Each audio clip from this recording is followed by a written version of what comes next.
Hello everyone and welcome to the School of Taste. Welcome back if you're a returning attendee to my webinars. I am Nick Jackson. It's great to be with you all today, and welcome if you are new and this is your first webinar you've attended with me. Welcome if you're a returnee, and welcome especially if you're watching on recording. I know that it's not always possible for everyone around the world to watch live at the same time, so you're very welcome. As ever, if you are participating live today, please use the questions function to send me your questions and comments, and I will read out as many as I can during this live webinar. I hope you all enjoy this photo, by the way. This, I believe, is one of my better efforts on my iPhone. You guys tell me what this photo is of. Some of you will know if you've been there. If you haven't been there, the answer may be a little bit unexpected, and there is also something a little bit unexpected about this photo, but I will explain why when some of you give me the right answer. Okay, so last week we looked at Chardonnay. We looked at the different expressions of Chardonnay around the world, and today we're going to come up to another great international variety. Cabernet Sauvignon. I thought we'd alternate white and red in this webinar series to keep us all engaged. I'm actually pretty excited for this session because maybe it's one of those wines, Cabernet, that we wine geeks, perhaps we love Bordeaux or other regions, but maybe it's not a wine that we sit down and just think about and dwell on all the time. So I think it's a great opportunity just to dig deep into the different terroirs of great Cabernet production around the world. And so to give you the answer to the question, which Tufi has correctly identified, this is, of course, Chateau Pichon Baron in Pauillac in Bordeaux. What's unusual about the picture is, of course, that the very famous, wonderful fairy tale chateau building, which is what people usually take the photograph of, is immediately to my left as I'm standing taking this picture. And what I'm looking at is the winery, the Chais. So an unusual perspective, but I still think a brilliant piece of architecture in Pauillac. Okay, so let's move on. And what I want to do is I just want to go over the same slide that anyone who watched the Chardonnay session will be familiar with, but just to remind ourselves, to put in context what we're looking for as we go through today's webinar. So clearly we are doing something of an in-depth study of how this one grape variety behaves when it's planted in different regions worldwide. One of the main things I think we're going to think about is climate. What's the role on climate of different regions and ultimately affecting the taste and the profile of Cabernet. And then, as I think we probably realized by the end of last week's session, what we're really kind of sneaking in through the back door of these sessions is a study and analysis of how national or regional winemaking styles can come to the fore when you just examine one variety. So we're actually learning something about the countries, I believe, as well. So think about that as you're tasting along with the Cabernet today. Again, I do want to put the qualifier up front that it is difficult to make generalizations about whole countries. I don't want to say that entire countries' productions of Cabernet Sauvignon taste identical, by no means. Of course, there's a lot of regional diversity, and so we'll spend some time talking about that. But I think nonetheless, it's possible to make some broad brushstrokes. Before we taste the first wine, I did think it's worthwhile just going through the sort of Cabernet 101 of what we should be looking out for when we're tasting this variety. Clearly a full-bodied, quite powerful variety in many locations. Those of you who have tasted with me before will know that I'm very interested in the structure of wines, in red wines, in tannin structure.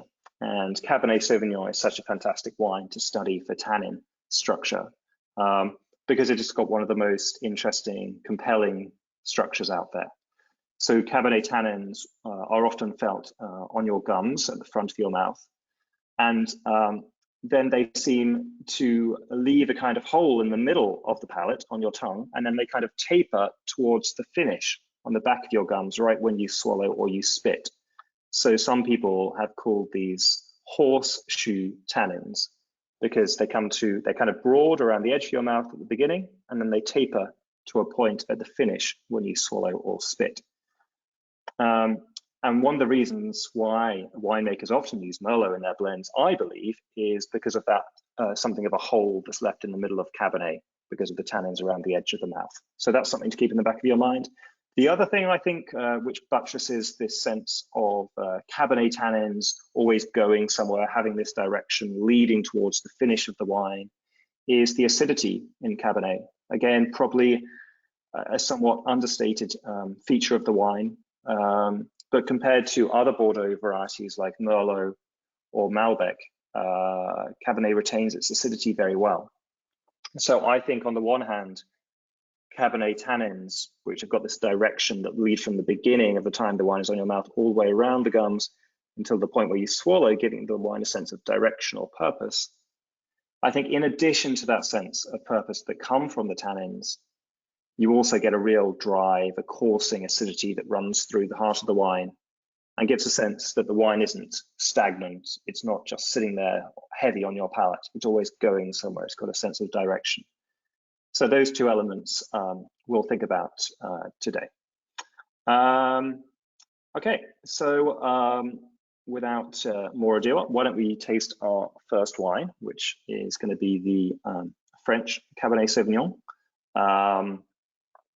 Clearly, for most people, that's going to come from Bordeaux. I wonder whether anyone managed to find a French Cabernet Sauvignon from some other region. I'm thinking maybe of Domaine Trevelyan, for instance, in the Southern Rhone, which is a blend with 50% Cabernet in it, or maybe elsewhere, perhaps in the Languedoc or somewhere else. But I think the vast majority of you will be in Bordeaux, and most likely on the left bank of Bordeaux, probably in the Medoc.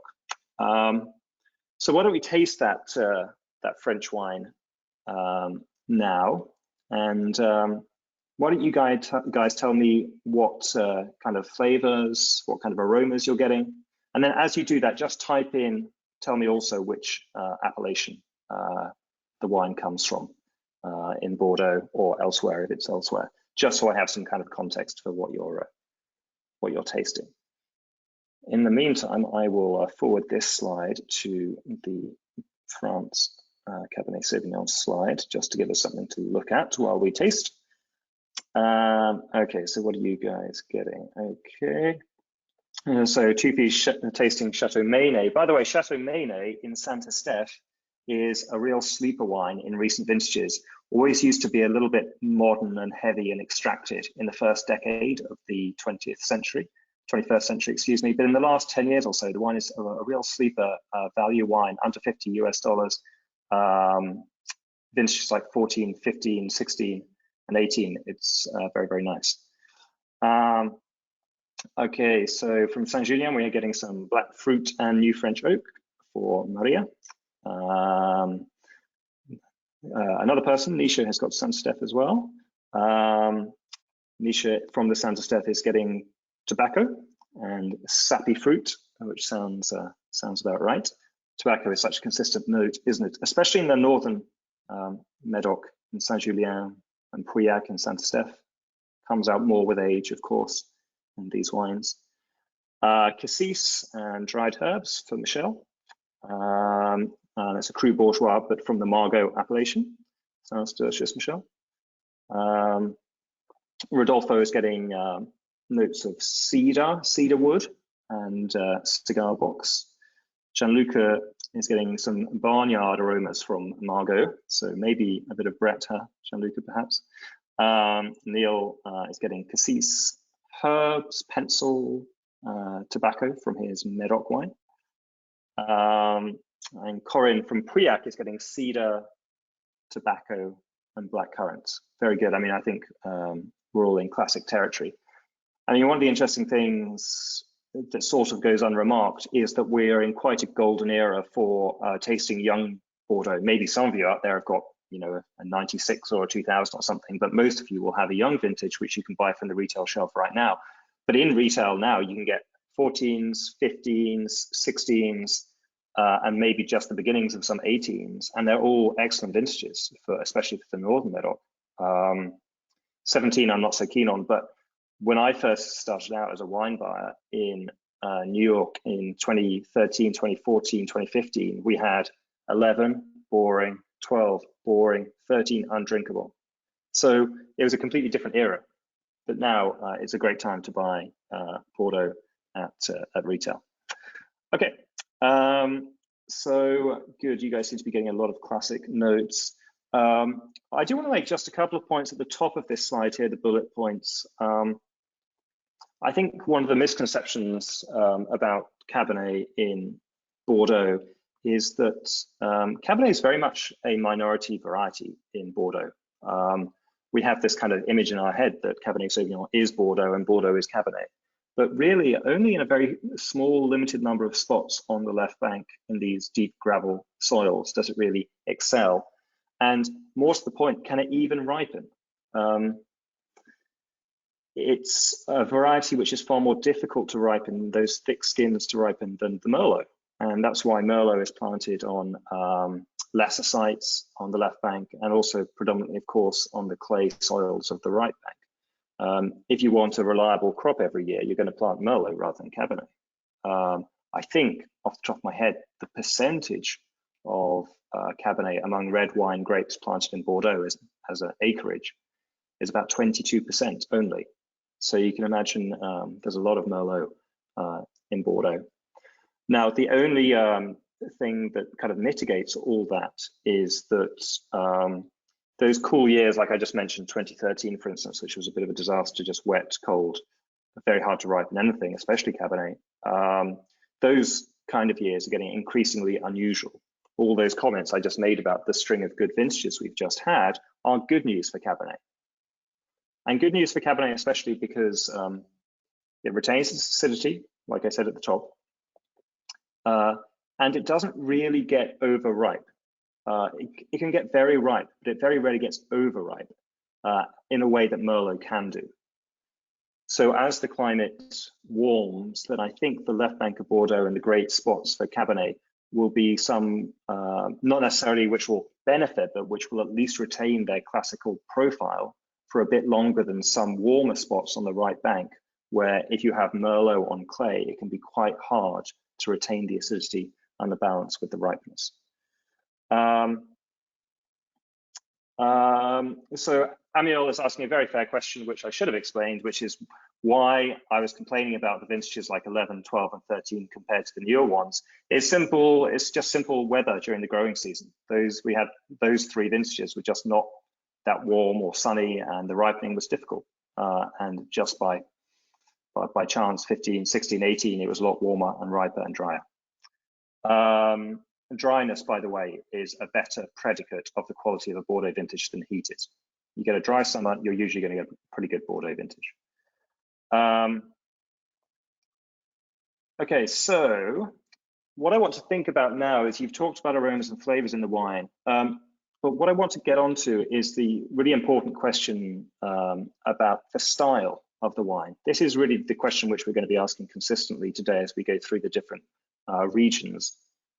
What's the style of the Bordeaux wine that you have in front of you? You can see I put a few hints down here under both France qualities and France Cabernet Sauvignon qualities. Use those or ignore those, but try and sum up what are the main stylistic qualities of the wine that you have in your glass. Is it medium-bodied, full-bodied? Is it dry? Is it sweet tasting? Is it powerful? Is it mellow? Is it savory? Is it more fruity? What are the elements that really jump out to you out of the glass? And by the way, in these, what I've tried to do to be sort of internally consistent is that these France qualities I've written down here in that bullet point, they are exactly the same as they were last week for Chardonnay. Because if my idea is about the fact that there's some kind of national characteristics of winemaking are true, if that holds at all, then it should be true for whatever the variety is, right? So I'm just trying to be consistent here and applying the same language, whether it's a white or a red variety. Of course, the Cabernet Sauvignon qualities are different to those of other varieties. Okay, so TJ is saying that his wine is medium bodied and fresh with a savory finish. Good. A number of things to take away from that. Medium bodied, we might perhaps, when we come on to some warmer climates later on today, have more full-bodied examples. And some of you will have, of course, full-bodied examples, especially if you've got higher quality levels, if you have one of the Cru Classes on the left bank. But in general, I'm not surprised to find medium-bodied Cabernet Sauvignon in Bordeaux. Fresh, again, that's a comment on the preservation of the acidity, which I think Bordeaux does quite well. And a savory finish. I think, you know, me being an English person, you know, we call Bordeaux claret in the UK. And claret means red Bordeaux. In general, yes, it means red Bordeaux. But more specifically, to me, it's got connotations of dry, savory red Bordeaux, especially that made on the left bank out of Cabernet Sauvignon. So I always think about claret being dry. And so when TJ says it's got a dry finish, that to me is quintessential left bank Bordeaux, that dry finish rather than fruit. Amiel is noting that the tannins play a central role in the wine, and there's less fruit than you'd expect in examples from outside Europe. Sure, I agree with all that. Michelle is getting lively acidity and well integrated firm tannins. Interesting, isn't it? Because the I think firm is a really good word for the quality of the tannins in Cabernet. They're never flimsy or delicate or ethereal like in, you know, Pinot Noir or something. They're firm. You're always very sure that they're there. You can't miss them. So they're firm, but Michelle's point is that they're integrated into the fruit of the wine. And I think that's one of the genius things that really good Cabernet Sauvignon does very well. It masks how powerful, how firm those tannins are in good vintages in Bordeaux because they're wrapped up in fruit. Outside of Bordeaux, as we'll see a bit later, hopefully, even in lesser vintages, the fruit can be more prominent than the tannins can be. But tannins, as Amiel said, it's just such a feature of Bordeaux, I think. Dry, medium body, structured again, structured, Kirsten being a comment on the notable tannins. I think Bordeaux, someone once said that Bordeaux is a wine built on tannins, and I think that's a pretty fair statement. Tannins are absolutely fundamental to understanding what red Bordeaux is all about.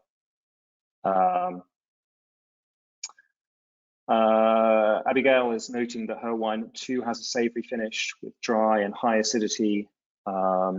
So again, in some years in Bordeaux, this emphasis on dryness and freshness can result in wines that are austere. Honestly, they don't really have enough fruit for the level of tannin and acidity that they have. And I criticize many Bordeaux vintages for that. I think 17 is an example of that. I think 11 is an example of that. 08 was an example of that, where there's more acid and tannin than there is fruit. So the wines can be a bit skeletal. There's no flesh from the fruit, or not enough anyway. Sometimes with those vintages, age will mellow out that balance a little bit, but I don't really like vintages when they start their life like that. Medium bodied, says Jessica, good. A lot of medium rather than very full bodied wines, it sounds like from you guys, good. Medium plus body, alcohol, sticks out a bit perhaps, yeah, in warm vintages, maybe like 2018 or 2015. Vidya is saying a medium plus bodied, fresh fruit, slightly sweet, but with dry, firm tannins. And I think Vidya is making a really good point here, which is the balance sometimes in Bordeaux you get between the dryness of the tannins, that slight austerity I was talking about, and the concentration of the fruit. In good vintages in Bordeaux, the fruit can achieve a real concentration and density, a weight in the mouth. And the ripeness of that fruit is a counterbalance to what can sometimes be dry tannins. In really warm vintages like 2009, for instance, would be a classic example, but also 2018 and 2015, the tannins themselves are ripe and almost juicy. And that's a syndrome which, remind me, and we'll talk about that in connection with the wines from other places in the world later, so that the tannins and the fruit have got a similar kind of quality. But that really, I think, in Bordeaux is even today, even with the warming climate, is a bit atypical. Generally, I still think to see a little bit of austerity in those tannins, even if they are wrapped in fruit. Two, if you're just making the comment that Bordeaux can conceal alcohol quite well. Many of you, I bet, if you look on your label, will have 14%, 14.5%. In recent vintages, we have seen a lot of alcohol in Bordeaux, but perhaps it doesn't quite stick out as much as it does in other similar wines with similar analytical information, same levels of alcohol in body. Often, but not always, the alcohol in Bordeaux is quite well balanced. And that really gets to my point. If you look under France qualities in the bullet point, the first thing I mention is balance. French wines are quintessential wines that invite you to take another glass. And one of the reasons for that is the balance component. There's nothing sticking out which hinders your enjoyment of the wine, at least in theory. France, I'm just looking at my final bullet point just to see whether we need to discuss anything left. The concentrated but elegant fruit, we talked about concentrated. The elegant aspect of that is the point is that the fruit is not jammy or heavy or kind of leaden on the palate. It's yes, it's concentrated, but it's got some life to it. And that goes back perhaps to the point I was making at the beginning about the value and the importance of the acidity in Cabernet as being something which gives life to the wine. We've talked about the powerful, high quality fruit wrapped tannins. We talked about powerful, we talked about fruit wrapped. High quality, I mean the grain, the quality of the grain on the tannins of Cabernet Sauvignon is very tight, which means that yes, they're a tiny bit grainy, but it's such a fine, high quality grain that actually it's quite distinguished. There's nothing coarse or rustic about it. These are very elegant tannins, given how powerful they are. Dry finish we talked about, and complexity. I mean, I think what you're paying for in red Bordeaux, which is expensive, is complexity. The complexity of flavors, all those different fruits and cigar and tobacco that you guys were mentioning. That's complexity, and it only gains more of that, of course, with bottle age. Okay. Yeah, Jessica's just making the comment, her 2016 is very fruity. Sure, 2016 is certainly a vintage with plenty of fruit. But the point I would say, Jessica, is nonetheless to consider whether the finish is fruity or whether the finish goes to dryness. And I think in almost always in Bordeaux, maybe a couple of exceptions like 2003 or 2009, you get these fruity finishes, but usually Bordeaux always ends dry, which is such a marker, I think, for the style. Okay, any more questions about Cabernet from Bordeaux, or any observations or thoughts before we move on? Do you agree in general with the qualities I've got down here for France, for Cabernet Sauvignon? I think the good thing about starting with Bordeaux, it is a benchmark for what Cabernet is. It's about the elegant but powerful fruit wrapped tannins, the freshness, the concentrated but elegant fruit. We didn't talk too much about oak yet. Maybe you guys didn't always have examples with a lot of new oak, but the other thing about Cabernet is that it's such a powerful variety, it can usually absorb the flavors of the new oak quite well. And also the oak tannins have a very similar shape in the mouth to the Cabernet tannins felt around the gums. So again, that's quite a seamless integration. I think that oak, new French oak, and Bordeaux is really a marriage made in heaven. It's a very natural combination. Kirsten making the very valid point that the Merlot percentage will affect the fruitiness. Sure, I think that's right. I think in a different era of Bordeaux, the Merlot supplied all the fruitiness and the Cabernet was just the kind of structure around the edges. But I think now, in the slightly riper era, slightly later picking dates, better yield control, better selection of the berries, more sorting, the advent of second wines for less ripe or young vine fruit, all those things mean that Cabernet can be a bit more fruity in the mid palate from the left bank, sure. Is fine oak use a characteristic of Bordeaux in good left bank? Absolutely. I think that high quality French oak maybe reaches its kind of ultimate expression when paired with a single grape variety, when it's paired with Cabernet Sauvignon from the left bank. It's a very seamless integration.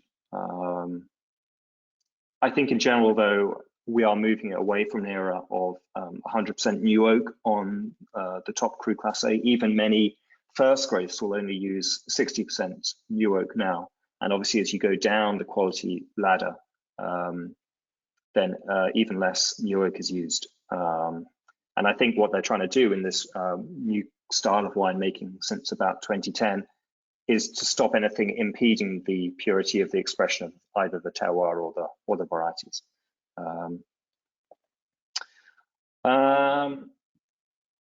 Okay, I'm just reading Amiel's question.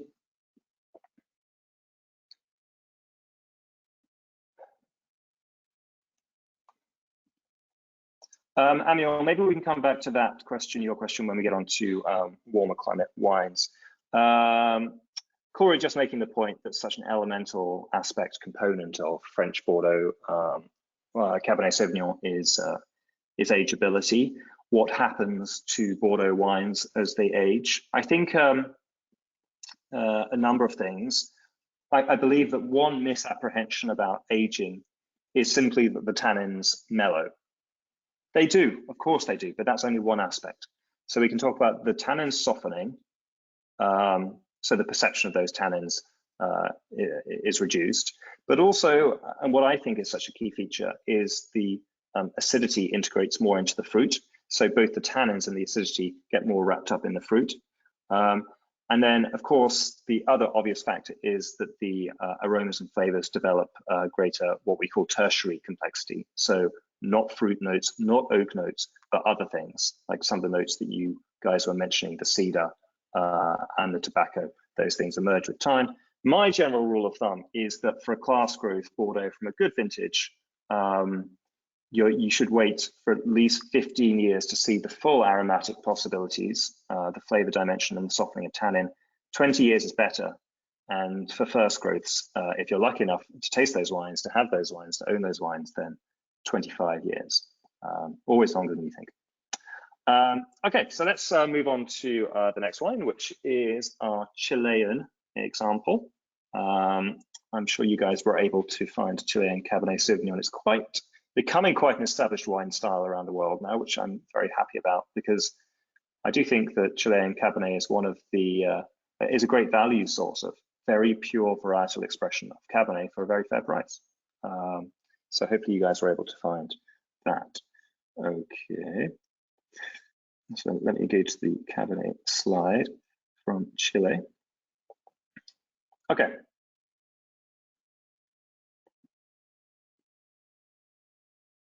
Now, why don't you guys tell me which aromas and flavors you're getting from your example of Chile? And note that we are doing the entire country here, which is obviously kind of crazy. It's a bit ridiculous just to move from just Bordeaux, left bank Bordeaux, to the entire country of Chile. I apologize for that. It would be fascinating to do a sort of study of the different regions in Chile. But in my mind, just so you know where I'm coming from when I do this whole country approach, in this particular case, the case of Chile, my thinking is that I'm going to use MIPO as my benchmark. And the reason why I want to do that is I think the MIPO produces the highest quality examples of Cabernet in Chile, offering the most complexity and age-worthiness, which is not to say that there are not other wonderful wines produced from other regions, but I'm going to use MIPO as my benchmark for what Chile is capable of. And if you guys know other wine regions within Chile which contradict what I'm saying, either out loud or on this slide in Chile, then please tell me. I'd be happy to hear. Okay, so let's just see what you guys are saying. Michelle indeed does have a MIPO, very ripe black fruit, combined with green notes of jalapeno, with some definite oak there as well. Corey has got also some green and herbaceous notes. TJ has got an example from Maipo with black fruits, pyrazine, and smoke. So a lot of emphasis here on the kind of green or the herbaceous notes. Neil, savory, earthy, and herbaceous. It's quite interesting that Neil's use of savory and earthy there, as if it's not such a transition from the dryness, the savoriness of the Bordeaux to Chile. That's something which we should come back to. Gianluca, herbal, broader, more plummy fruit, and a little bretty perhaps, a little barnyardy on the nose. Okay, from Aconcagua for Kenneth, capsicum, so again, a kind of green note, blackcurrant, cedar, graphite. Nicole mentioning some coffee notes, like coffee grind perhaps, and herbaceousness. Likewise, Vidya, herbaceousness, wet leaves, earthy. Samantha, who's got the Don Melchor, which is a very nice wine, explicitly says that she doesn't get any green herbaceous notes, more about ripe black fruit and a bit of wet earth, perhaps. Likewise, Jessica says that she doesn't get any herbaceousness. She gets more black and perhaps some dried fruit. Okay, Dennis, black fruit, smoke, green pepper. Nicole is mentioning high acidity in her example. Okay, Luciana, earthy. Another person mentioning earthy, by the way. At least 3 or 4 of you have said that. Blackcurrant, so more black fruits, and coffee, another coffee person, good. Herbs on the finish. Some more herbal notes from Kirsten.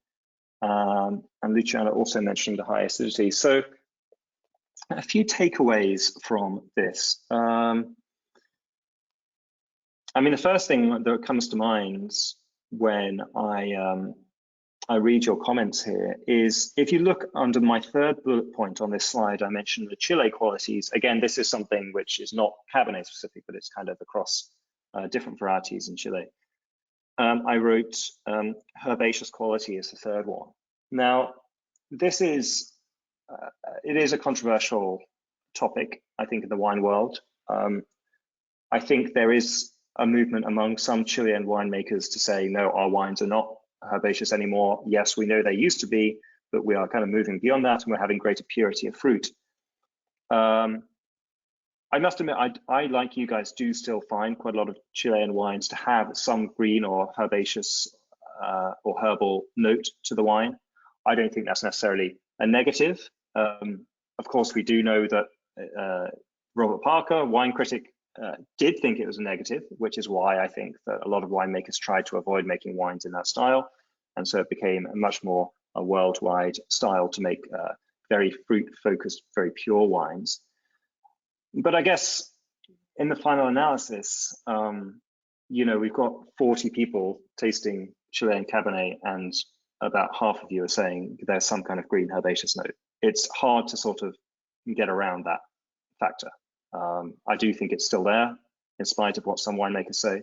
But the point I want to make is I just don't necessarily think it's a negative. I think many people enjoy that aroma. I mean, if they didn't enjoy that aroma, then Bordeaux would not have sold any wine from the year 0 until about the year 1980. So go figure. So let's just look at my first 2 bullet points, though. Well, let's go to the second first. Acidity, some of you have already mentioned acidity. Again, not just in Cabernet, but in all Chilean reds. I think for me, when I was doing blind tasting for the Master of Wine exam, I think this was the #1 thing I looked out for in Chilean reds, and perhaps in the whites too. Just a very naturally elevated level of acidity. These are always super fresh wines. And I think, you know, that comes to the first point where I've written Chile's natural tendencies suit Cabernet well. One of the natural tendencies being high acidity. Like I said at the beginning of this presentation, Cabernet Sauvignon is a variety that retains its acidity very well. So those two can go hand in hand.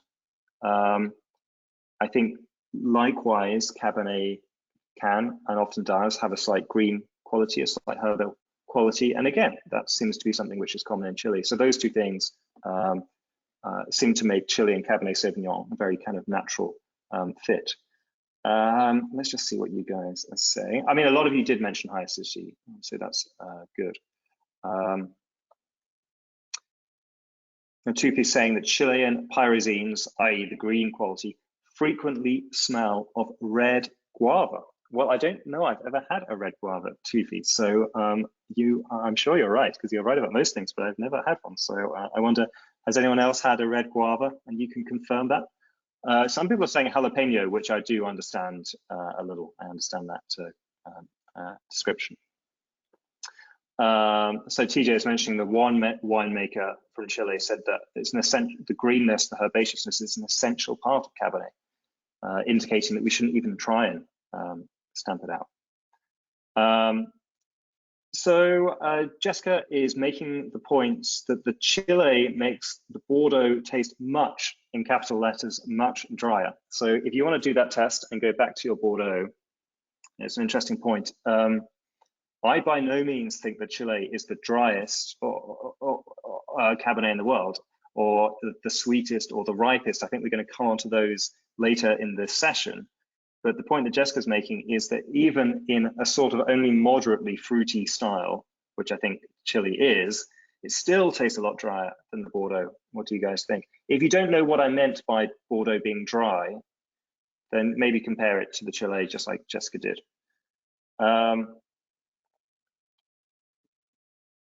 Yvonne is asking a good question.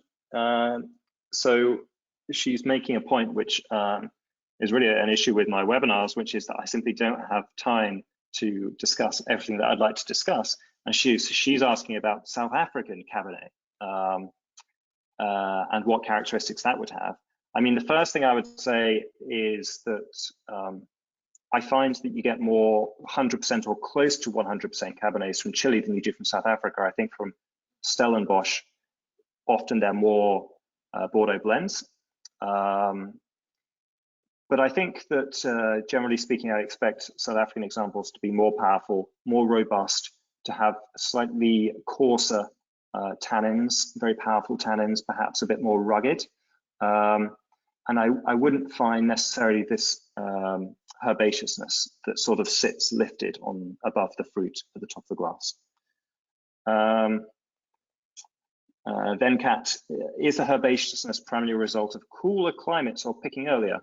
I don't know what makes the herbaceousness in Chile, because it's not just Cabernet, it's other varieties as well. If anyone knows better than I do, then please comment, but it does seem to be all across Chile. And so Chile is a cool climate, sure, outside Europe, but it's not as cool as the left bank of Bordeaux in most instances, depending on which region of Chile you're in. So I'm sort of hesitant to call it a cool region. It's not Burgundy. Okay, Luciana is agreeing about the red guava. So you have an ally, Tufi. Okay. Samantha makes the comment, the acidity is very lifted and it lightens the weight of the wine. Rodolfo is saying he knows what red guava tastes like, because coming from Brazil as he does, the red guava grows alongside the highways there. Okay, so Luciana's making the comment that with a bit of time to allow the Bordeaux to breathe, the fruit came out a lot more. So maybe now, Luciana, there's more of a balance between the natural dryness of Bordeaux and the fruit that emerges with time. So Dennis is also making a great point when he says the acidity in the Chilean example stands out rather than being well integrated into the Bordeaux.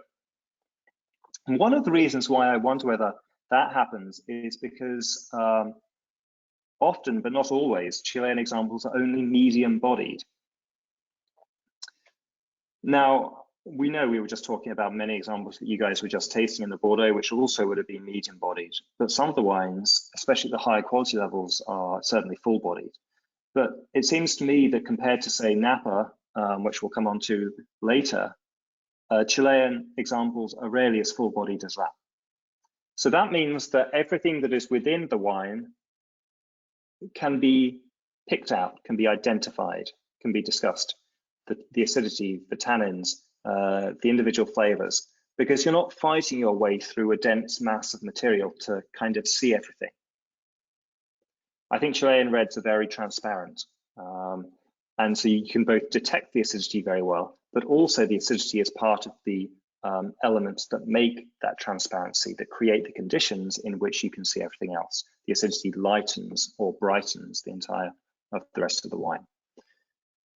Vidya is commenting that Bordeaux does indeed taste drier after going to the Chilean example. So Anthony is commenting, his example of Maipo Valley has very fine tannins, perhaps finer than the Bordeaux he had, that could be described as you do as supple tannins, which are perhaps better integrated into the fruit than Bordeaux. Now, the better integrated into the fruit, one of the elements that perhaps I should have lingered on a bit more in Bordeaux is the fact that the fruit wrap tannins may in fact take some time to become so. In the best examples, if you taste Mouton Rothschild out of barrel, the tannins are totally fruit wrapped and they never stop being that way for the next 40 years. But in some wines, perhaps at slightly lower quality levels, then the tannins can be here and the fruit can be here, at least at the beginning of the lives of the wine. And with age, those two get knit together. Whereas Chilean examples, in common with, I think, many non-European wines, are made to drink from the beginning. So that would explain the integration, the natural integration right from the beginning of the Chile tannins and the fruit. And perhaps also elements like the intensity of the light in Chile and things like that, which perhaps give slightly suppler tannins than in Bordeaux in any case. Michelle was commenting that a winemaker told her that very ripe fruit with some green notes indicates the ripening of the grapes, but the skins don't ripen to the same extent. So basically that is a discussion which I was going to come to at some point, so we might as well deal with it now, about the difference. There's different terminology you can use, but what I use is sugar ripeness, so the level of sugar if you want to make a 13% wine, and phenolic ripeness, which is the ripeness of the skins and the pips of the grape, which give the tannins. So in many varieties, in a normal growing season, the sugar and the skins achieve ripeness at the same time. So if you want to make a 13% wine with moderate tannins, you know when to harvest. Cabernet Sauvignon is one of those varieties which can get out of joint quite easily. And the usual problem is, especially in warmer climates that we're about to come on to, I think, in the next two wines, is that the sugar ripeness can shoot up while the tannins, the skins, and the pips are not quite ripe yet. So winemakers are left with a very difficult choice about whether to harvest a bit earlier to achieve a slightly lower alcohol, fresher wine, but risk having slightly dry, unripe tannins, or whether to wait till later because you really don't want any harshness or dryness from your tannins at all, but with the attendant effect that the sugar levels go up, so you're going to have higher alcohol as well. And Michelle was making the point that could be part of the explanation. Yeah, it could be, but I think, Michelle, this is going to be a conversation that's going to be more relevant to Napa, in fact, than it is going to be to Chile, but we're going to come on to that.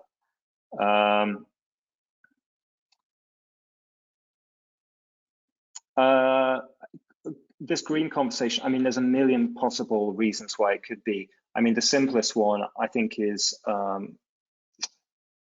do with viticulture.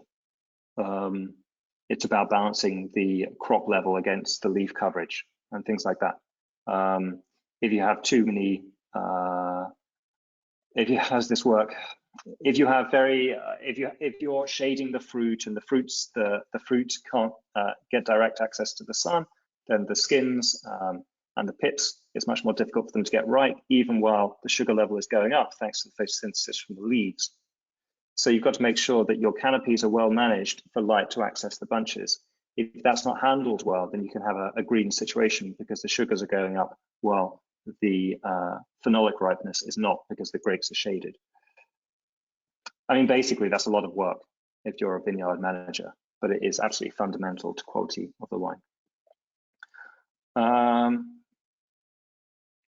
So Kenneth is making the point that he can identify what I was talking about at the beginning about the horseshoe-shaped tannins. Horseshoe because they're like a ring at the front of the gums, and then they come to a point after you swallowed the wine on the finish at the back of your mouth. But he's saying that the Chilean tannins are more supple, but the shape is not as prominent. Sure, but maybe just part of that is simply that they're not as powerful, as you say, more supple. So perhaps you don't get the shape quite so drastically, quite so sharply.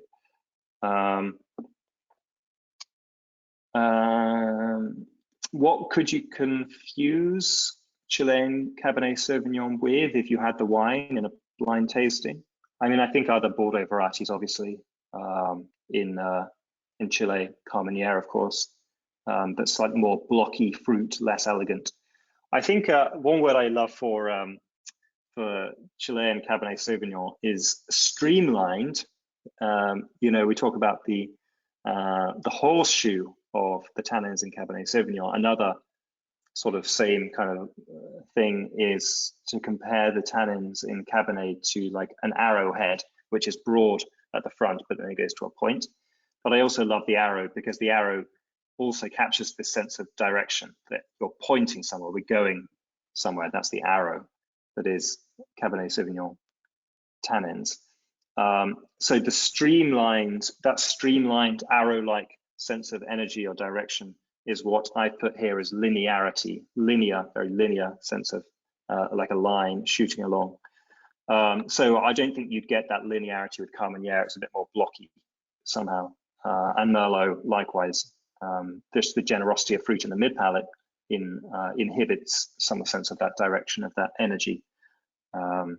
So possibly you'd be in a world like South Africa. But like I said, I think South Africa would be slightly more full-bodied, more rounder, and with more powerful, less supple tannins. Yeah, Rodolfo is mentioning, going back to the viticulture aspect of the conversation, that if you try and increase your yields too much, it's quite hard to achieve phenolic ripeness. You get the sugar ripeness, of course, but it's hard to ripen the skins of the berries. So if you have high yields, that can also be an issue. Okay, so I talked about linearity, supple tannins. We talked about medium weight body. Of course, you can get full-bodied examples, some of the more ambitious examples from Chile. Some of the flagship wines of Chilean wine estates can be full-bodied, absolutely, for sure, no doubt. But I do nonetheless think that's an exception rather than the norm. Well, one of the things I really admire, I think, about Chilean Cabernet is the way that they can pack a lot of flavor and energy into quite a moderate weight wine. And one thing I'm quite interested in is to see the evolution of where this style goes, because I think Cabernet is a great variety for Chile. But I think we're still sort of figuring out the best ways to make it. Is it going to be a blockbuster style, like clearly some of you have, or is it going to be a more streamlined, elegant style that I'm talking about? Okay, so we should probably move on to our third wine. So why don't we pour that now? We're going to go to Australia now. So we are doing a tour of the Southern Hemisphere, which I'm always happy to do. Okay, so let's just see here what we have for Australia. Here we go. Okay. This picture, by the way, is of the Barossa Valley from on high, which I took when I was there in 2015. Tell me what flavors and aromas you are getting from your Australian example, and tell me too where in Australia your wine comes from as you are doing that. Like we did last week with the Chardonnay, I am trying in general to do a sort of transition from less ripe to more ripe during the course of this session. Of course, if you have a 2009 Bordeaux or like a very warm vintage in Chile or something, you know, some of those differences might be erased. But I'm just sort of using this platonic ideal of what I think the different climates are.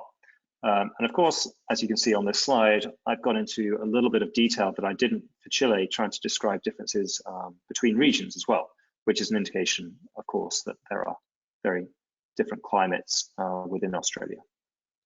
Okay, so Jessica's got Margaret River, and she's finding minty and eucalyptus notes. Very good. Newport is getting floral, cassis, spice, and herbal notes from Margaret River. Excellent.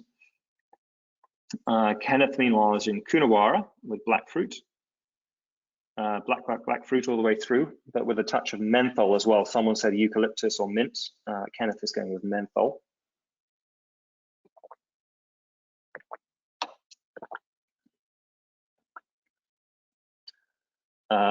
Neil is in Victoria. Black fruit, spice, and tobacco. Quite a lot of mentions of spice here. Kind of warm spice, I think. If anyone wants to define the type of spice more, but I'm thinking more along the lines of more like cinnamon, nutmeg kind of thing, rather than anything more savory. Michelle is saying from Margaret River, floral, cassis, firm yet supple tannins. Dennis is in South Australia, riper than Chile. So at least I got the order right for someone. Riper than Chile with peppercorn, smoke, graphite, menthol, and slight herbaceousness. Neil, yeah, Neil, that's right. He's saying baking spice, like allspice, clove. Yeah, exactly. I agree with that. That kind of warm spice. Yep, clove is especially, I love that.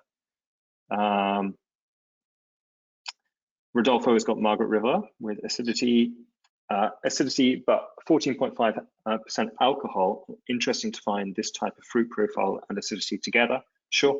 But the acidity, I think, is a great feature of Margaret River.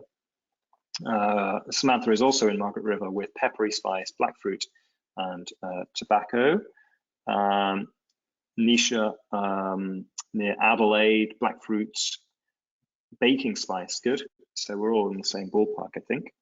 From Margaret River, TJ, black fruits, just a hint of menthol and fresh herb. Full-bodied but elegant. Kirsten, Chinese 5 spice, Kirsten's going with, bit of mint, plums, cigar box from Coonawarra, good. Margaret River for Anthony, purity of fruit and floral aromas with some cherry, cranberry, eucalyptus, good. Vidya also in this kind of cinnamon clove world from Coonawarra with mint fruits, and Samantha saying warm spice, yes. Luciana, cinnamon and eucalyptus, black fruit, good. Okay. I mean, it's actually quite interesting, the continuity of answers we're getting, which to my mind is quite kind of pleasing. Pleasing if you believe there are such things as terroir and regional styles and national conventions and winemaking and things like that, because you know, I'm old-fashioned enough to believe that these things really do exist, and you guys have not coordinated the wines that you purchased. You just were buying from the same regions or the same country, and yet the notes are so consistent all the way through. It's quite interesting. I haven't read any comments yet when someone said this is a very powerful kind of blockbuster wine, massive tannins or massive alcohol or concentrated fruit. It's kind of overpowering. I haven't read anyone say that yet. If you do feel that, then please say so. I just want to hear from you.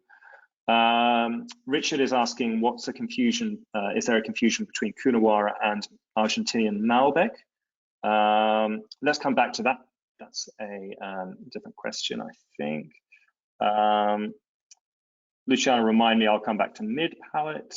Okay, so let's just look at this slide here, just so I can explain a few points that I'm making. But I'm really happy about your descriptions, because I think they all sound spot on. And to me, that's a massive kind of affirmation of Australia, of its regional styles. And so, yeah, I don't think anyone's got Yarra today, but quite a few people have got Coonawarra. I've actually got Coonawarra in my glass right now. And I think that you're looking for a general sense of ripeness, but all the while within quite a firm tannic structure that might take just a few years to soften a little bit. Yarra Valley can be a little less ripe, a little bit less sweet fruit on the tongue, and a bit drier. But you don't see that many Yarra Valley examples on the international market these days. Barossa, there's a reason why people confuse Barossa Shiraz and Barossa Cabernet when they first start tasting, which is that this can be the most powerful style of all of Cabernet. But the way to distinguish between those two, if you ever have that confusion, is to look for the linearity of Cabernet. Whereas the Shiraz sits heavy on the tongue, the Cabernet is always going somewhere. The Margaret River, I'm going with balanced and gravelly. Pessac Léognan, if you don't know what the Pessac Léognan style from Bordeaux is, that really is it, balanced and gravelly, sort of medium bodied, but with this dry kind of dusty gravelly finish. And then the Australia qualities we talked about last week if you were here. So again, the emphasis on fruit purity. So what's interesting, I think, in your examples is there's a lot of comments about spice and some menthol or mint or eucalyptus notes. But in addition to those, I believe they sit alongside quite a pure expression of usually black fruits. So in somewhere like South Africa, or perhaps like we just experienced in Chile, there is, of course, plenty of dark fruit, but like the greenness in Chile, or perhaps the kind of the intense dryness of some South African examples, stops that fruit being quite pure. You can't exactly say that those countries produce absolutely purely fruit-driven wines. And here, even though I acknowledge the presence of the spice and the mintiness, somehow those elements don't prevent that fruit being pure. It sounds like I'm contradicting myself. I hope I'm not. The fruit retains the purity here. You can taste all the detail of those dark fruits. You tell me if I'm wrong. So that's what I'm talking about: fruit-led, fruit purity. Ripe but balanced, I think, is kind of self-explanatory. Even though the fruit is generous, I think in pretty much all examples of Australian Cabernet Sauvignon, to me, it very rarely feels heavy or ponderous or alcoholic. Again, tell me if your example differs, but that's one aspect of Australian Cabernet I really like. That if you just want a pure classic Cabernet, but with plenty of fruit, but without the excess fruit or the excess alcohol, then often Australia is a good place to go. Varietally correct, what does that mean? It means that another interest, I think, in Australia in general is this interest in allowing varieties to speak for themselves, whatever their virtues or defects. And so in the context of Chile, we were just talking about that herbaceousness, and many people were saying, well, that's just Cabernet Sauvignon being Cabernet Sauvignon. And where we're about to go to in the USA, winemakers, and same with Bordeaux, have done all they can to eliminate that note from the Cabernet, even though I do believe that it's quite typical of the variety. But in Australia, they haven't really.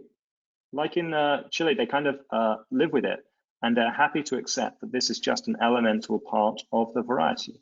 And they're not going to change their winemaking style in order to please some supposed international standard or reference point.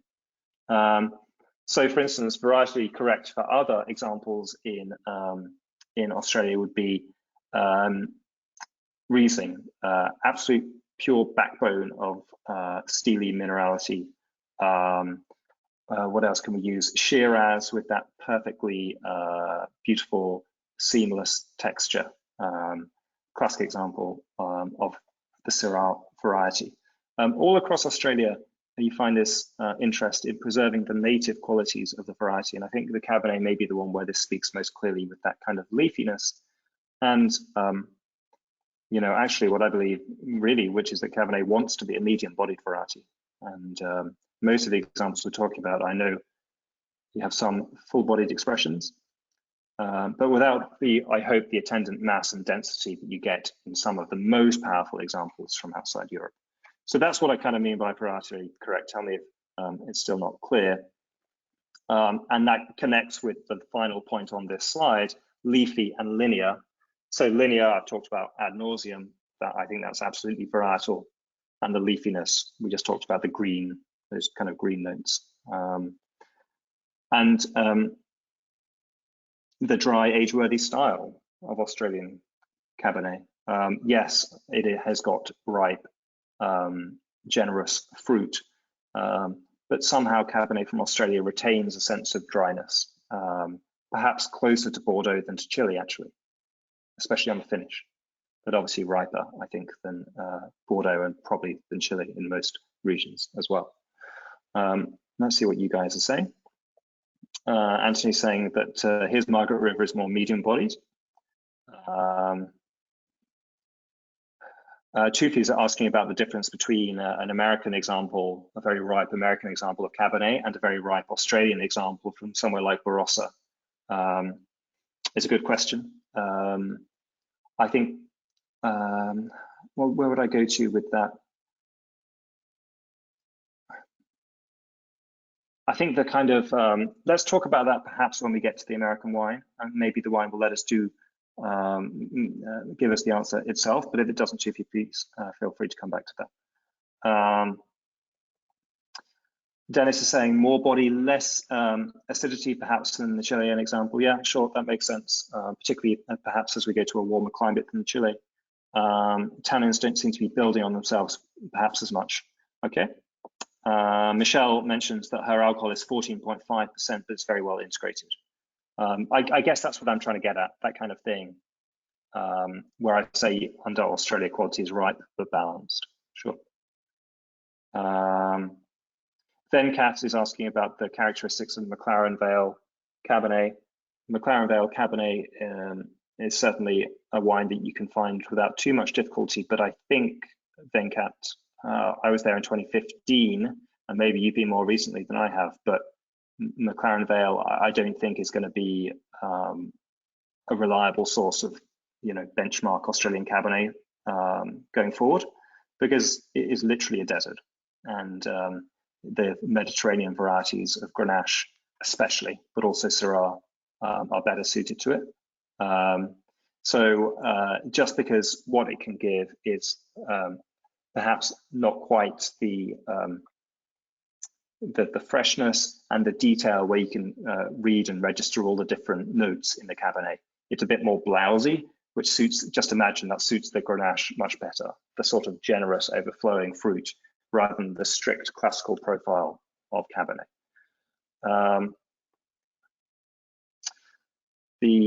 Kirsten is mentioning that the tannins on this wine are much more like the horseshoe than the Chilean example.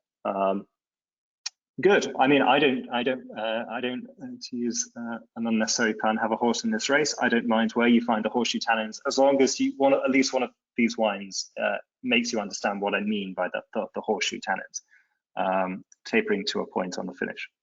Okay. Any other questions about Australian Cabernet? I mean, interesting, isn't it, to compare to the Chile?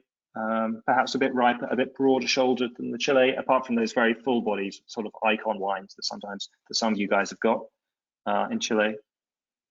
But just to me, are just very pure examples of Cabernet. Often you do get that Australian note of eucalyptus or menthol. But I prefer, if I was going to try and identify a Cabernet from Australia, I'd prefer to go on the combination of ripe but balanced, somewhat dry fruit with a kind of concentration from a warm climate. I think those two things in combination are very Australian. Okay. Catherine's asking, is Coonawarra cooler than Margaret River? I don't know, and I was actually wondering the same question. I just need to look up the climate data. I think the textbooks always sort of indicate that Coonawarra is warmer, but I don't necessarily think that, I don't think there's a huge amount of difference there. Both, of course, right on the ocean. So certainly not, we're not in a Napa Valley situation here, much warmer. I'm interested in that question as well, Catherine, so I'm going to look it up, but I'm not going to pretend to know right now when I do not. Okay, so let's go on to the final wine, the American example of Cabernet Sauvignon.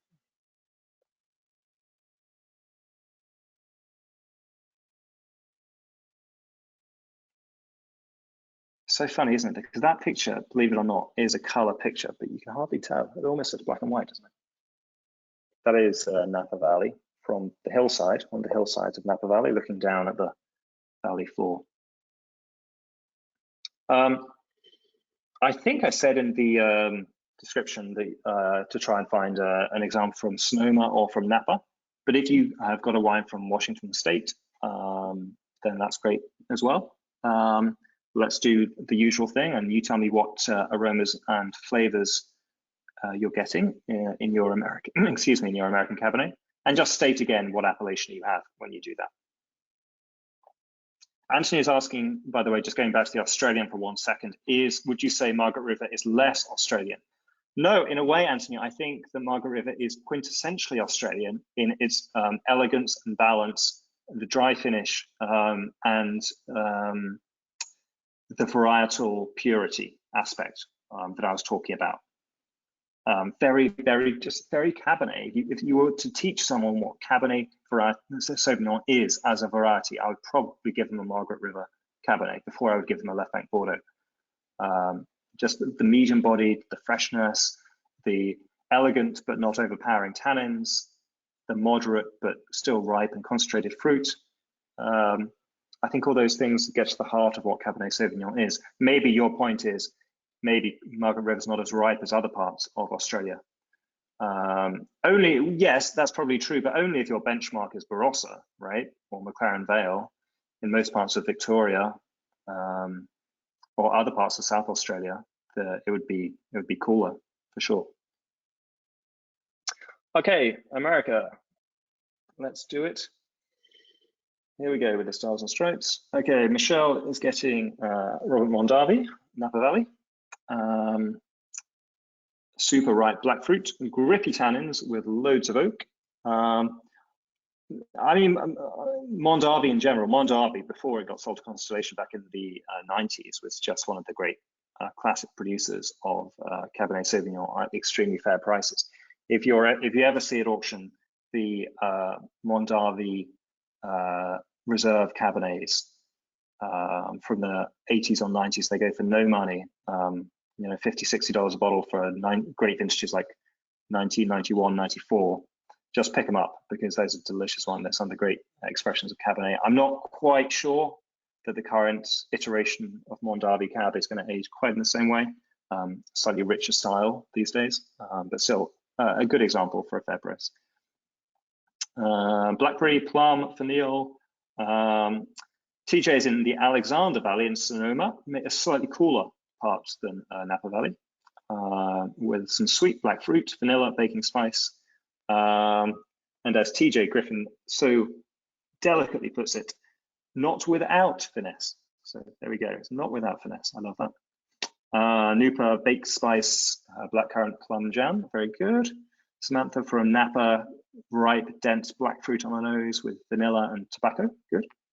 Maria, Napa, ripe cassis coconut. Luciana saying her Sonoma Cabernet Sauvignon does not have the alcohol level stated. Well, Luciana, as an expert in the trickery of some American winemakers, I would look for the super small print on the label, because sometimes they put it there in writing so small you can hardly read it, and you can ask yourself why. Okay, Yvonne, Alexander Valley, plush cassis, full-bodied, plush but powerful tannins, moderate acidity, and slightly hot on the finish. Good, sounds right. Alexander Valley also for Abigail, with blackcurrants, deep, full-bodied, spicy finish. Medium-bodied Sonoma for Tufi, black fruit again, medium acidity and body. No leafiness. Good point from Tufi, no leafiness on his example. Meanwhile, Vidya has got mint or menthol from Sonoma. Kenneth from Sonoma, perfume, black fruit, cassis, vanilla, so sounds like some oak, clove, spices. Jessica saying silver oak from Alexander Valley is very oaky. Yes, a staple of every steakhouse in America, so the oak doesn't surprise me. Samantha finishes on fruit, ripe, sweet, black fruit. I guess Samantha is drawing the natural contrast between perhaps the Australian example, perhaps the Bordeaux variety, maybe finishes a bit drier. Samantha making the point that this finishes on fruit and ripe fruit at that. Alexander Valley, ripe, dark, prominently oaked. Beringer, lots of dark fruit and chocolate. I love the chocolate note, Anthony, very good. Dennis, concentrated, full-bodied, grippy, high tannins from Napa. Kirsten, blackberry, blackcurrant, chocolate, coffee. Nisha from Napa, blackberry, chocolate, another chocolate. I love that note, good, chocolate. The transition from melting black fruits to melting chocolate in your mouth is an interesting one, I think, in some American reds. Nisha, good as to see, but an alcoholic finish. Okay. Lydia, full-bodied, dry, but with a sweet finish, not balanced. Okay, and for Luciana, blackcurrant, cassis, cocoa, vanilla, coconut hints. So I'm getting quite a lot of oak notes actually in your comments. So anything to do with spice or warm spices, you tell me, guys, but I think a different kind of spice than what we were talking about in Australia. We were talking about the clove and the baking spices.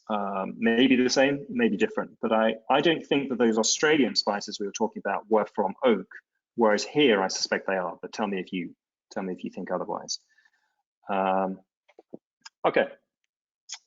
Kirsten mentioning that this is the oldest of the wines that she has at 2013 vintage, but it has the most drying tannins. Sure, I mean, I think 2013 is a tannic vintage in California, but equally well, perhaps this is simply a style with more tannins than the other examples that we've had so far, Kirsten. That's also possible. Okay, so let's see what I've written here on this slide. So Napa, I'm kind of using Napa as my benchmark here. I haven't, if you look at where it says USA qualities, I could be describing Napa Valley Cabernet there. Opulently fruity and sweet tasting fruit, rich, ripe, oaky. And then the final point I've written is emphasis on texture. I think this is one of the underappreciated aspects of American wines. I think we mentioned last week in passing is American winemakers are sure to give you a very good texture of fruit in the mouth and texture of tannins. So there's no hard edges, plushness, suppleness, velvety, all of these things are fundamental to an appreciation, I think, of American reds. But the point I'm making, that first bullet point, is simply that if Napa is all those things I've put under USA qualities, Sonoma can actually be quite a bit cooler. And so in that case, you might see more of the linearity. Sonoma people, do you find some linearity, direction, horseshoe tannins in your wine? Sometimes I think the Napa can be riper and perhaps sits, kind of pauses on the palate for a bit longer. Sonoma, a bit cooler, perhaps a bit more energy. Washington State, I don't think anyone has Washington State, but Washington State can be a sort of weird combination of Napa and Sonoma insofar as it's certainly got the massive body and concentration and power of Napa Valley, with slightly, I would say, less refined tannins, slightly more rugged tannins that you can really feel, very, very grippy, perhaps not quite as fruit wrapped as in Napa. But at the same time, the fruit is not always, but sometimes a little less absolutely hedonistic and plush and velvety than Napa is. It's a bit more dry, perhaps a bit more savory. Okay, let's see what your comments are. Okay, Luciana, good. So you have a Washington, and for you, it's more elegant, more balanced than California examples. Good. So perhaps not an example with the particularly powerful tannins that I was just mentioning, but perhaps a bit more restrained than some of the California examples. Now, Jessica is mentioning, so remember at the top, we talked about the fact that because of the horseshoe tannins around the gums, sometimes there is a perception of an absence or a hole or a gap in the middle of that, i.e. on the tongue. Now, on the tongue is really where you usually find the fruit. And Cabernet can be a variety in cooler climates, which doesn't show an abundant mid-palate fruit. Mid-palate, I mean the tongue. Not abundant mid-palate fruit from some climates.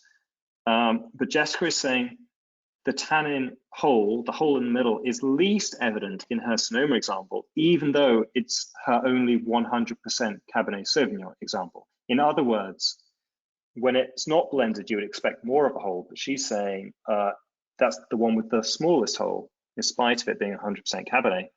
And I would imagine, Jessica, tell me if you agree or disagree, but I would think that that is a function simply of climate. We're in a warmer climate that can compensate for sometimes what you find in Cabernet's deficiencies in the mid-palate. The ripeness of the climate enables more mid-palate concentration. Nupa mentioning that her wine finishes more on fruit in a way that the Bordeaux did not. And Jessica mentioning that the Sonoma is more restrained and energetic than the Napa style. Sure, I agree with that. I think it's a cooler, more linear, more streamlined style. Obviously, for me, richer and rounder than Chile, but not as ripe and as soft as plush as Napa. Neil is comparing the Australian cab, saying, which one seems better integrated, Neil? The Australian wine seems better integrated in terms of the tannins. The Napa delivers a left and a right, to use a boxing analogy. So perhaps I think Neil's making the point that the tannins are more prominent. You can feel more impact of the tannins in the American example. And don't be deceived, there is plenty of tannin in Australian Cabernet Sauvignon, but I just think it's quite mellow sometimes in comparison to Bordeaux, say, or perhaps here with the US. So Dennis is saying it's harder to look through, as you said earlier. By look through, I think Dennis is referring to when I was talking about in the Chilean Cabernet, where you can sort of see all the details of the wine. You can see the acidity and the tannin and the fruit and the oak. Here, Dennis is making the point that it's much harder to do that in the American example, because he said there's so much density of fruit, it's hard to pull out each character, but the alcohol is obvious. Luciana is commenting that the Red Mountain Washington State Cabernet has well integrated alcohol. The fruit is there, the tannins are firm, but they're not feeling like butter. So Luciana, I think, saying that some American examples, the tannins feel like butter, which is what I describe as kind of melting tannins, I guess. That can be a syndrome that you find in Napa Valley, and I think it's one of the great virtues of Napa Valley, these powerful but melting tannins. Luciana is saying the tannins are a bit firmer in Washington State, which I agree with. Oh yeah, so Michelle, just bringing up this point again about phenolic ripeness. So remember, I was asking the question, look, if you get into that situation as a winemaker where the fruit, the sugar ripeness and the tannin ripeness or the phenolic ripeness get out of kilter, what's your choice? Do you prefer to make a lower alcohol, fresher wine with a bit of hardness from the tannins, or do you prefer to make a fuller bodied wine but with soft tannins? I have to say that in America, there's not many people who choose the first option. Not many. And that means a longer hang time for the fruit. So the result is the fruit gets left on the vines for a lot longer. To ensure the phenolic ripeness, the tannin ripeness, to avoid any austerity or dryness in those tannins, but with the attendant greater density of fruit and higher alcohol as well. You know, one other aspect of that, it's not all winemaking choice, it's also climate, because one of the great virtues of Bordeaux as a winemaking region is that even while it's got a marginal climate, so that means it has bad years like 2013, it means that when you get to about September, you can pretty much reliably expect that the temperature is going to decline during the daytime and especially at night. So you're going to preserve the acidity, but you're still going to get some bright sun in September and even at the beginning of October, which means that ripening can continue but not go crazy. Whereas anyone who's visited Napa Valley in September knows that it's not much cooler than what it was in July and August. And that's a huge difference. European, especially Northern European regions benefit very much from the gradually cooling temperatures of the autumn, but without any rain yet. A classic example is the Mosel and other parts of Germany. where the Riesling can just sit there on the vine almost indefinitely, just very gradually ripening. And in addition to ensuring that the skins are ripe, the flavors develop very, very slowly, meaning more subtle, delicate flavors rather than just blockbuster flavors. And so that's a function of climate as well. USA Cabernet qualities, just to make the point about the bottom bullet point here, generously fruited. I think that is self-explanatory. Big, ripe, fruit-wrapped tannins. Some of you guys are saying from Sonoma or perhaps from Washington, maybe the tannins are a bit more obvious. But in Napa, that can certainly be true. The tannins are very unobtrusive, very powerful, but very seem like they're very soft and very wrapped in the fruit. And not much mid-palate hole, just like Jessica was saying, that if any of you guys did experience a kind of lack of mid-palate generosity in previous examples, you're unlikely to experience that in the US, where the emphasis is placed on ripeness and suppleness of fruit. To go back to your comments, Neil, what Neil says, what I was trying to say was that Napa shows fruit and tannin somewhat disconnected, while the Australian seems to knit them together better. Yeah, I think my word for that, Neil, is just balance. I think you're saying the same thing as I mean when I say balanced, which is what I love about the Australian Cabernet is the way that the fruit and the tannin seem to be at the same kind of volume level or the same intensity, and they're wrapped up together. It depends exactly what wine you have from the US. Sometimes the massive concentration of fruit and the high level of tannins can be also at the same level, but sometimes the tannins can stick out a little bit in certain regions for sure. Luciana's asking, do Washington examples feel like French examples on steroids? I know what you mean, because Washington examples can be a lot drier than Californian examples of Cabernet. So you can be thinking this is a bit like a Bordeaux on steroids. So if it's helpful for you, Luciana, to think about that in that way, then for sure. Still, to my mind, a lot more ultimate ripeness and power than in the French examples, even though, of course, those distinctions are eroding as we see more and more riper Bordeaux vintages. But I do think the Bordeaux winemakers are masters now of tannin handling. And so it's quite unusual to see, especially a high quality Cru Classé left bank Bordeaux with any kind of hard or coarse tannins. So a couple of people are asking about other regions not mentioned today. Tuscany. The great thing about Tuscan Cabernet Sauvignon, i.e. from the Super Tuscans, mostly on the coast of Tuscany, is that they behave exactly as you think they ought to behave. All the things we've talked about tonight are true about the varietal character of Cabernet and the horseshoe tannin, all this kind of stuff. But then you have on top of that the Italian acidity and perhaps a slight hint of volatile acidity, which gives a real lift to the aromas. So it literally is what it says on the tin. It's French variety Cabernet Sauvignon made in Italy. You just put the two together and that's what you get in Tuscany. Argentina, I find Argentinian examples to be quite powerful. I would be more likely personally to confuse Argentinian Cabernet with Argentinian Malbec than I would to confuse it with a Cabernet Sauvignon from anywhere else. Powerful wines, concentrated with pretty serious tannin charge. So Kirsten, a few of you are mentioning that you find that the tannins are not quite integrated into your American examples. So that's an interesting point.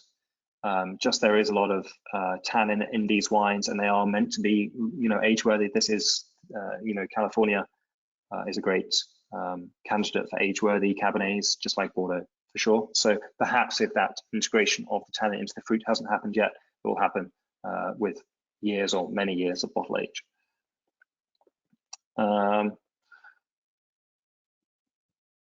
Okay. So Jessica's saying her Bordeaux was the least expensive wine in the flight, but it was the most delicious and age-worthy. I do think that there is something about the inherent balance of not just Bordeaux Cabernet, but French wines in general, which I can't understand why, but the balance enables the wines to age very, very effortlessly. Okay, so please keep on asking your questions, but I will move forward to the final slide. And so what, once more, what we did tonight was we went from generally cooler to generally warmer climates. But again, increasingly ripe vintages in Bordeaux are going to mess up that equation. And we know how cool parts of Chile can be and even parts of Australia. So I'm just talking in very general terms, but we see a transition from perhaps dryness and a dry finish to more fruity, even sweet tasting fruit in some of the American examples. We talked a lot about this thing about Cabernet being a classic variety where sugar ripeness and phenolic ripeness can get out of balance with each other, leading to winemaking choices and decisions. Yeah, it's just a big factor, and it's a big headache for Cabernet winemakers. And you can sometimes taste that in the wine by the style of the wine, in addition to the climate. The climate in Napa Valley is always going to give ripe wines, but the question is, is the threat of having some slightly dry tannins in there worth, on the other hand, having 16% alcohol? That's the kind of question. I think I believe that, for instance, Australian Cabernet Sauvignon and Chilean Cabernet Sauvignon, both of them have these kind of leafy varietal notes, and they still find a big international market. So I don't think we should be afraid of some characteristics which are meant to be off-putting to an international audience. And similarly, maybe we shouldn't be so afraid of having some slightly firmer tannins. Maybe. I'm just putting it out there. Oh yeah, we didn't talk about this too much, but of course, Bordeaux Cabernet, is always a variety which is a great candidate for blending because of this thing about the hole in it, which we talked about at length. Merlot fills the exact gap that Cabernet leaves, which is on the tongue. That's where Merlot thrives, it exists. That's where it shows its glorious velvety fruit. So it's a very natural candidate for blending with Cabernet. And pretty much every vintage of Bordeaux will be a better year for Merlot or a better year for Cabernet. So if you're somewhere midway between the right bank and the left bank of Bordeaux, then you can choose which variety you want to emphasize more in your blend. And the same applies for producers around the world in other regions. And then we talked at length about the drive, the linearity, the directionality of Cabernet, both through the tannins and through the acidity. And then the high quality tannins. We've talked a lot about the quantity of tannins tonight and whether they're ripe or not. But most of the time, I don't think we've been using words like rustic or rugged or hard or tough. And that's simply because the quality of Cabernet tannins is among some of the best anywhere.